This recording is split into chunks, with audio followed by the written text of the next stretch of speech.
स्वागत है आपका एक ऐसी रहस्यमयी वीडियो में जहां आस्था और विज्ञान एक साथ चल पड़ते हैं और जहां इतिहास भी चमत्कारों की गवाही देता है। आपने कई शिव मंदिरों के दर्शन किए होंगे, लेकिन क्या आपने कभी सोचा है कि कोई शिवलिंग हवा में तैर भी सकता है? जी हाँ, आज हम बात कर रहे हैं सोमनाथ मंदिर की, जो न केवल 12 ज्योतिर्लिंगों में पहला है, बल्कि उससे जुड़ा एक ऐसा रहस्य भी है जिसने सदियों तक लोगों को हैरान किया है। कहा जाता है कि इस मंदिर में एक समय ऐसा भी था जब शिवलिंग धरती पर नहीं बल्कि हवा में बिना किसी सहारे मंडराता था। यह सुनने में भले ही चमत्कार लगे, लेकिन इतिहासकारों, यात्रियों और वैज्ञानिकों की माने तो इसके पीछे छिपा था एक गहरा विज्ञान और एक अटल विश्वास। तो आइए आज हम जानेंगे सोमनाथ के उस उड़ते हुए शिवलिंग की कथा, जो आज भी हवा में तैरती एक अनकही गूंज की तरह जीवित है। सोमनाथ ज्योतिर्लिंग का पौराणिक महत्व। सोमनाथ ज्योतिर्लिंग को 12 शिव ज्योतिर्लिंगों में प्रथम स्थान प्राप्त है और इसे आदि ज्योतिर्लिंग भी कहा जाता है। यह मंदिर गुजरात के सौराष्ट्र क्षेत्र में है, अरब सागर के तट पर स्थित है, जहाँ का जल स्वयं शिव का अभिषेक करता प्रतीत होता है। यह स्थान न केवल धार्मिक दृष्टि से बल्कि ऐतिहासिक और सांस्कृतिक दृष्टि से भी अत्यंत महत्वपूर्ण माना जाता है। पौराणिक कथा के अनुसार चंद्रदेव को उनके ससुर दक्ष प्रजापति ने एक श्राप दिया था कि उनका तेज धीरे धीरे क्षीण होता जाएगा।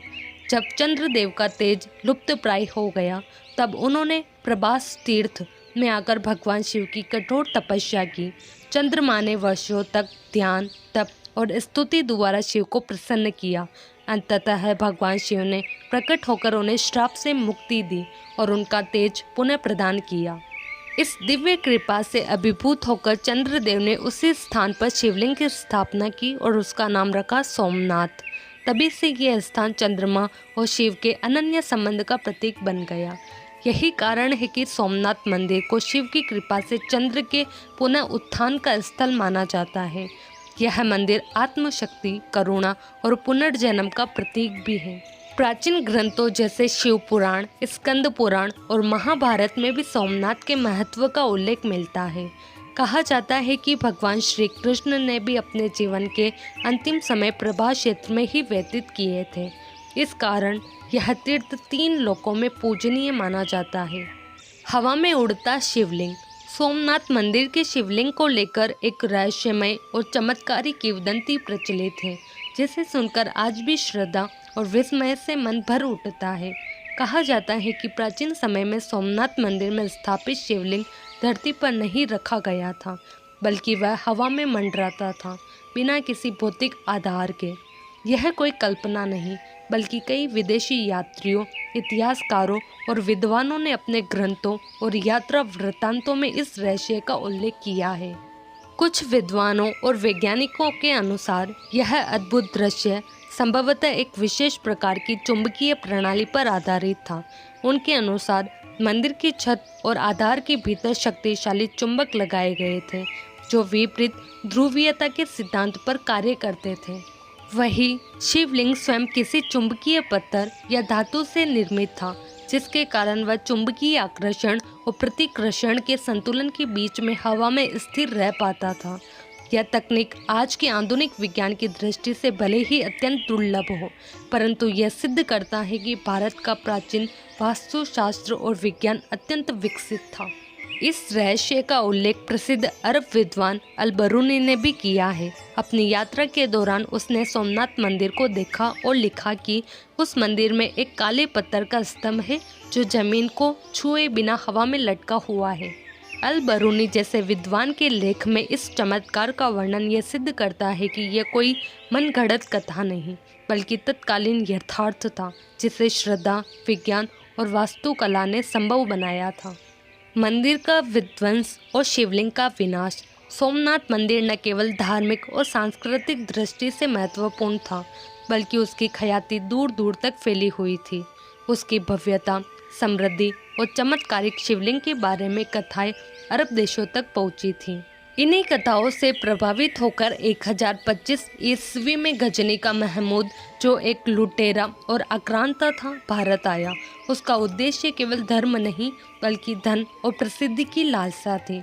उसने सोमनाथ मंदिर पर आक्रमण किया, जिसे वह केवल एक संपन्न हिंदू तीर्थस्थल समझता था। कथाओं के अनुसार महमूद को जब यह बताया गया कि मंदिर में स्थित शिवलिंग धरती को छुए बिना हवा में लटका हुआ है, तो वह इस पर विश्वास नहीं कर पाया। लेकिन जब उसने मंदिर में प्रवेश किया और स्वयं अपनी आंखों से उस रहस्यमयी शिवलिंग को देखा, तो वह चकित रह गया। उसकी समझ में यह नहीं आ रहा था कि यह चमत्कार था या कोई तकनीकी जादू। उसने इसे इस्लामी विश्वास के विरुद्ध समझा और इस शिवलिंग को नष्ट करने का निर्णय लिया। उसने मंदिर को नष्ट करने का आदेश दिया। मंदिर की छत और आधार में लगे शक्तिशाली चुंबकों को हटवाया गया, जिससे शिवलिंग अपनी स्थिति खो बैठा और जमीन पर आकर गिर गया। उसी क्षण उसका वह दिव्य रूप और रहस्य समाप्त हो गया। इसके बाद महमूद ने शिवलिंग को तोड़कर टुकड़ों में बांट दिया और उसमें से कुछ टुकड़े अपने साथ गजनी ले गया, जहां उन्हें मस्जिदों की सीढ़ियों में अपमानजनक लगवाया गया। सोमनाथ मंदिर के विध्वंस ने भारतवर्ष के सनातन समाज को गहरी पीड़ा दी। यह केवल एक मंदिर का विनाश नहीं था, बल्कि आस्था, संस्कृति और वैज्ञानिक परंपरा पर आघात था। किंतु इस घटना के बावजूद सोमनाथ मंदिर ने अनेक बार पुनर्निर्माण के माध्यम से यह सिद्ध किया कि शिव की भक्ति को मिटाया नहीं जा सकता। वह सृष्टि के साथ अनश्वर है। क्या यह सच था या केवल किंवदंती? सोमनाथ मंदिर में स्थापित हवा में मंडराते शिवलिंग को लेकर आज भी विद्वानों और श्रद्धालुओं के बीच मतभेद बना हुआ है। यह रहस्य इतिहास, विज्ञान और श्रद्धा तीनों दृष्टिकोणों से परखा गया है, लेकिन इसकी अंतिम सत्यता आज भी रहस्य के आवरण में लिपटी हुई है।